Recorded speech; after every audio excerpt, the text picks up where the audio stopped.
Hey yo, good day everyone, Sky River here, man cannot ride. Welcome to another video. And this time, I'll be giving you my sweet and spicy opinion about body position for cornering on public roads. Actually, madami na akong nagawang videos tungkol sa body position, how to do it, or why we do it, ano yung mga alternatives, ano yung iba pang options for cornering on public roads. Kasi aminin man natin o sa hindi, marami talagang mga riders, lalo na mga big bike riders, ang kinakate na mag-cornering on public roads. Sa halip na yung do it the right way na sa racetrack, mag-aral lang cornering. But anyway, that's another topic for another video. Ang gusto kong i-share sa inyo ngayon is my sweet and spicy opinion. And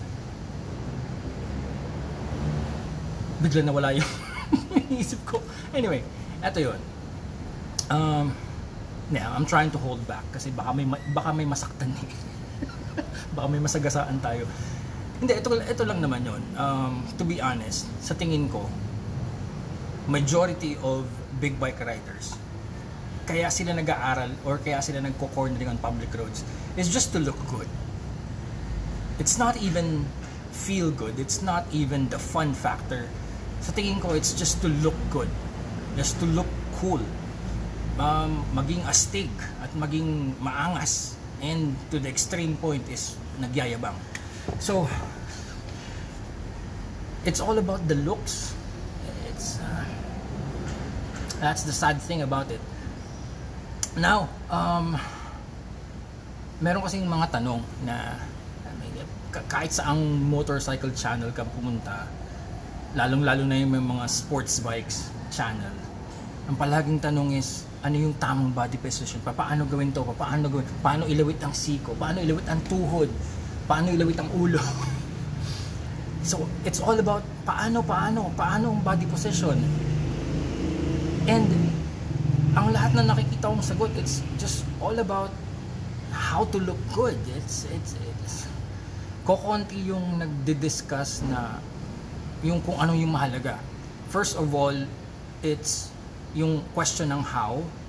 It's all about physics and it's all about science. Pero yan na, ang daming taong allergic sa physics, allergic sa science. Pag ganyan ang topic, ang sabihin na, hindi, ikaw na magaling, ikaw na matalino, hindi.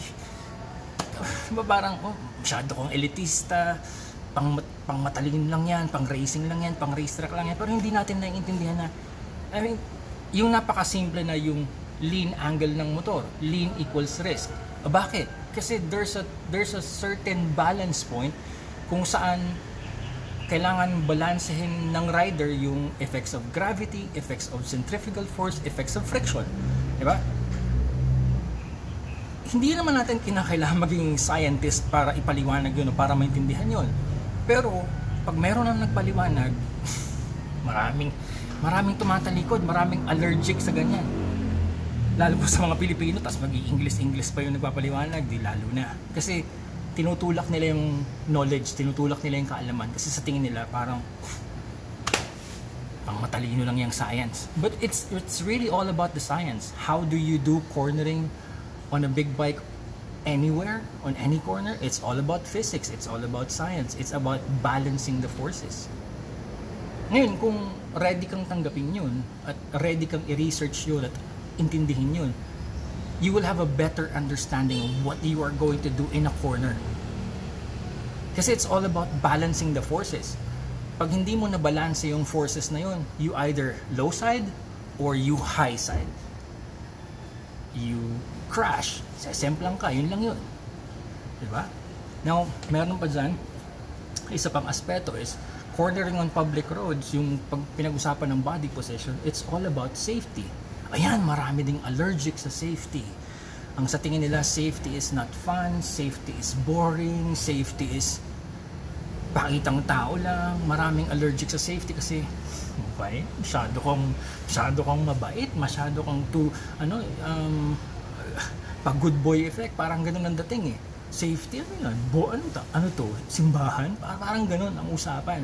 Kasi ang mindset palagi ng mga riders, lalo na pag naggrupo-grupo na yan, ang mindset is yabangan, paastigan, palaging pakul, ego, labanan ng ego, looking good.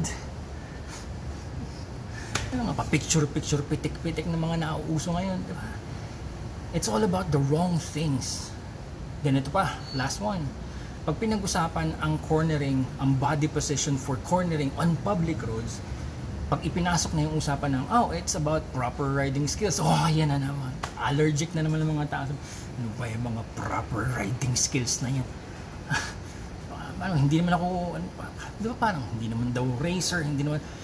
Pero if we just start to understand, if we just give it a chance, if we just try to accept it, if we just, ang hirap humanap ng salita na maiintindihan ng simple lang. Kung tatanggapin lang natin, now, we need to learn. Everything will just fall into place. Everything will be okay. Kung tatanggapin lang natin, hey, kailangan ko tong matutunan. I need to learn this the right way. If you learn it the right way, you will be doing it the right way. So hindi mo na kailangang itanong na paano ba ang body position cornering sa public roads. Pag sinabi nung pare, it's just science, it's just physics. You balance the forces. 'Di ba? Kung naiintindihan mo na agad 'yun, wala nang tanong-tanong pa.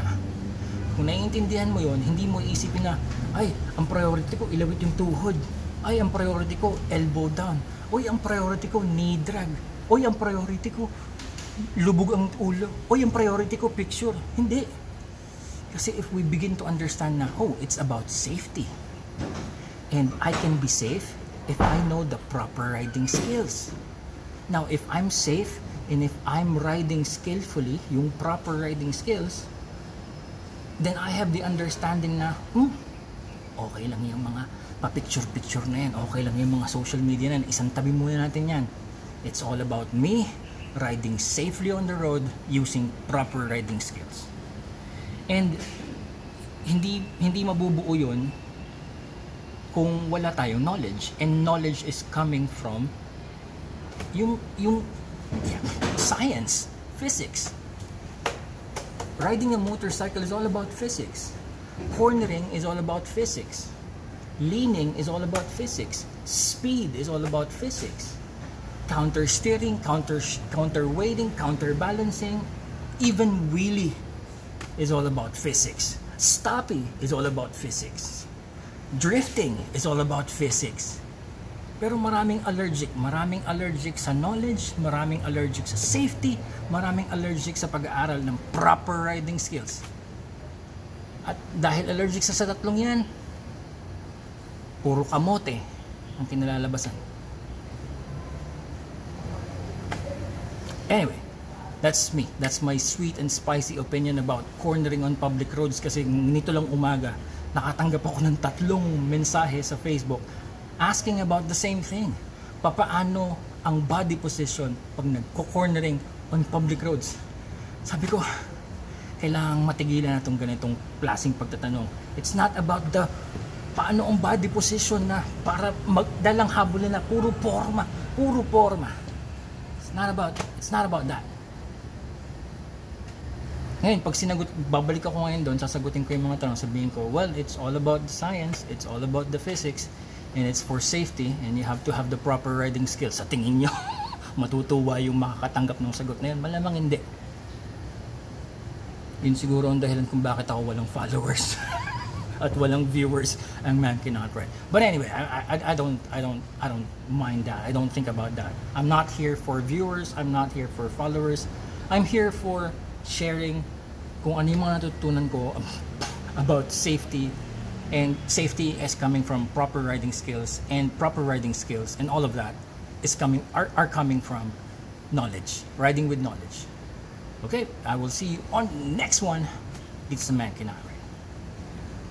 Hindi akin tong dalawang to ha. How I wish.